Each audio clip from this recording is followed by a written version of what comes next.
ম্যাচে জিতেও স্বস্তিতে নেই লখনৌর। পন্থের হলো জরিমানা। স্পিনার দিগ্বিদেশ রাঠির কাটা গেল ম্যাচ ফের 50%। ঘরের মাঠে ম্যাচ জিতেও গুনতে হচ্ছে টাকার অঙ্ক।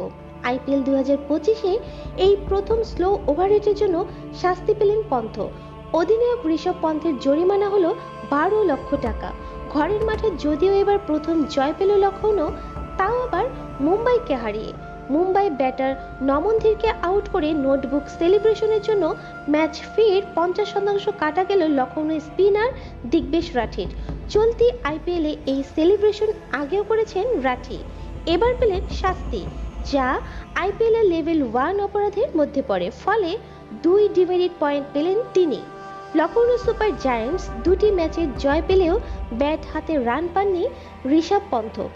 একেই তার অধিনায়কত্ব নিয়ে হচ্ছে সমালোচিত, তার মধ্যেই স্লো ওভার রেটের জন্য জরিমানা।